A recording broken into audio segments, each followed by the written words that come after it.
Hi, Corey Schumann with Gold Rush Expeditions here. We are still out in the Star Mountain Range and we are looking at the Emerson mine right now. This is really interesting in the amount of ore that you can see, a valuable ore that you can just see sitting out around here. There's a lot of silver, there's a lot of gold, and for you gem hunters, there is a lot of crystals out here. Really cool. We were kind of on the other side of the valley shooting earlier today, and we were able to see this site just by the dark richness of the tailings that we could see coming down the whole side of the mountain here. Very, very cool. I just got down from taking a look at up top. We've got another adit up there that drops in with some really old ladders.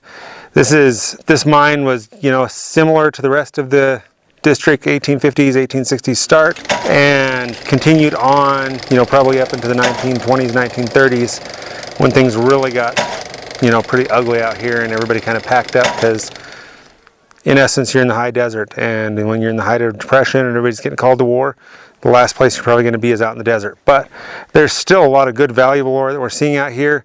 There was 4 large wash basins that were full of just beautiful gold and silver ore up there that had been packed out of the mine. We're sitting right outside the front of the mine. It had obviously been intended to be packed out at some point, and for whatever reason never made it out.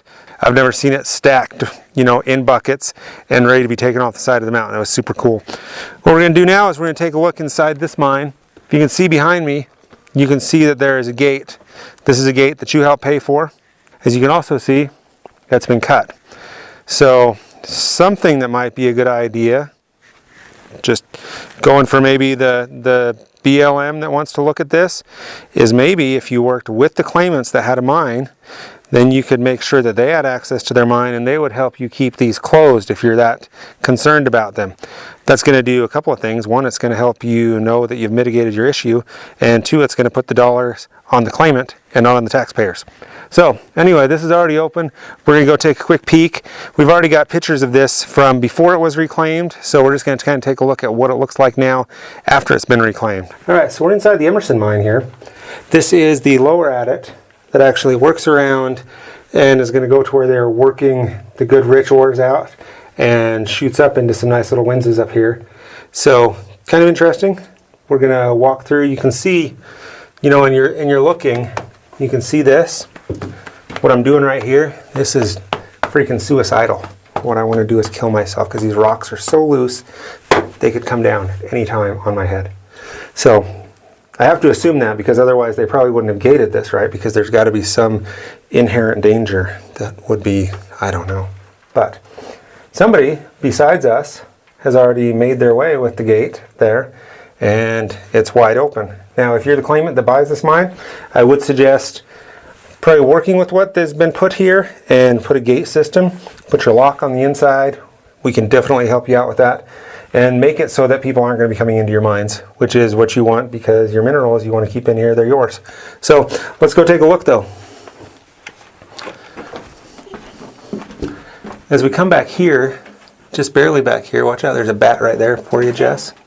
You can start seeing kind of what they were working. These dark ores are going to be where your money's going to start coming, and that's actually why, if you see where they cut in, they came in and they intercepted this, and boom, then they started working on it. So they kept right on this big, dark, rich vein here. These narrow tunnels are indicative of your older mines, because your older mines, they were, working off their own dime like you and I would do today. So they really don't have the dollars to cut a shaft or cut a tunnel that's, 5 feet wide and 7 feet tall so that Jim doesn't bonk his head. Guys were a little more manly then, and they assumed, you'll keep an eye on your own head, you'll be responsible for yourself. So anyway, I'll digress on that one. We'll keep coming down here. You can see there's some deposits right here. I will shoot some pictures while Jess is going to shoot some video, but this is where your good body of ore is starting to come from. A lot of this has already been taken out, and might be some of the stuff that's sitting outside. This is really good stuff. So you can see right here, we're still following along. This part of the wall, this was all at one point part of this vein that was coming down. It may have pinched in somewhere down here, but this is your vein that's running. This is what they're chasing. as it comes down here. Hopefully that helps out a little bit. You can see where they came down.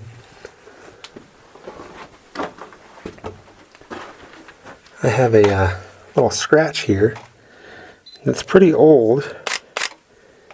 At first I just thought it was not much of anything, but it says, from what I can see, 1910, and then I have it could be a 6, it could be a G, I'm not for sure what it is, something DE, and then 90 below that. There's some little scratches next to it and a cross marked right here. Kind of interesting. What tells me that's a little older is that it is right on this limestone stuff, and it's cut in pretty good there. So we'll let Jess shoot some pictures of that.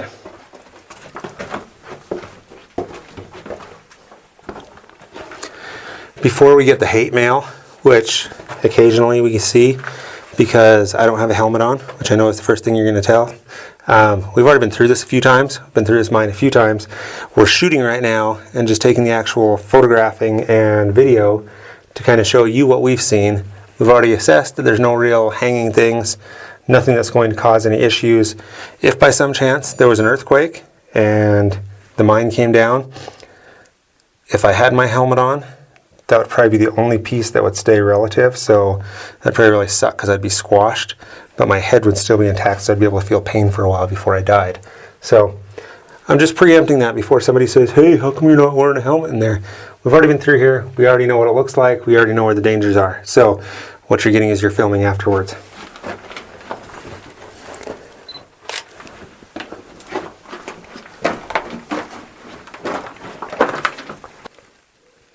Now for you guys that are actually looking at mining and might buy this claim, something to think about is that above the gold and silver values that you're going to get out of here, these little formations, you know, these natural little bits, if you are careful and you break some of these out, you can take these to your rock and gem and mineral shows, clean these up, and make a pretty penny off those as well. So just something to think about. So you can see as we're getting down here, we're getting a little bit tighter. What you have here, right here, I'm just going to point out, this is what we refer to as tucker. Now this stuff is usually found, there's a place down, it's Eureka something, but yeah, this is pretty much tucker, and it's named because it is animal droppings. And if you bought something from someone, you know, that was selling you tucker or something to that effect, that this is probably what you can expect to get from tucker. So something to keep an eye for. So we've come back here. This is really close to where I was at up above. There is some more tucker here, so be careful, you don't want to get any tucker on you. What you've got right up here is an ore bin. We've had discussions about the ore bin. What do you bring down in an ore bin? Well, you bring rocks down, you bring your ore down that you want to get out of here. So you might ask, you can see back there, well, there's more mine back there. Well, why would they put the ore bin right here? They found a vein right here, which you can see. This is all this stuff that we've been showing you all throughout the mine. Big crystals, really vuggy area. Super cool, but super mineralized as well. So what they've done is said, ooh, let's go up on this vein. And miners, being the smart guys that they are, they want to use gravity to just let their ore come down. So they work up and let it drop down, and work a little higher and keep letting it drop down. And when they get to a certain point where it makes sense, they let it drop down into a nice big ore bin, and they build that up here. Now what that kind of means for you is that there's a lot more workings here that we're going to go look at, but it means that this was probably easy money for them at this point. So they said, okay, let's work right here and not concentrate on the rest of the mine. When we get done with this area, we'll work back further in the mine. So what we're going to find back here is that there hasn't been much worked back here. So this is just prime ground for those of you that might want to work back there. Okay, so what I was just talking about in that last clip was right here. You can see this big, rich vein. Now, what's red? Well, iron, sometimes silver, but this is a nice big gold vein for you. It's going to contain gold and silver. If you walk all the way down it and look at it in a couple of spots, you can actually make out some of the silver and some of the gold, which is super cool. I'll take a few shots up here. I know my light might seem to wash us out on the video, but it does good for our pictures. So Here's a quick little bit too as we continue. We're here at a split inside the mine. Now, we've kind of come across the best way to make sure that you're getting through a mine, you're seeing everything for one, and you're getting out, is to choose the right. Now, that's not any sort of religious thing at all. That just means that every time you come to a split, you take the right. Eventually, you're going to come to the back, you're going to turn around, you're going to take the right. If you follow that logically, you're going to make your way all the way through, and your last right is going to be right out to the mine, right out to the outside of the mine. So choose the right is a good thing to think of when you're in here. Okay, so we're still going. We just came out of that first little drift, and we're going to choose the right again. See how this is working. So we choose the right, we walk, walk, walk. Now, kids, take a look at this and tell me what you see here. You see the face of the mine, you see some blast holes, but why do you think they stopped? Could it be because there is zero of that dark gold mineralization that they were looking for in the other side?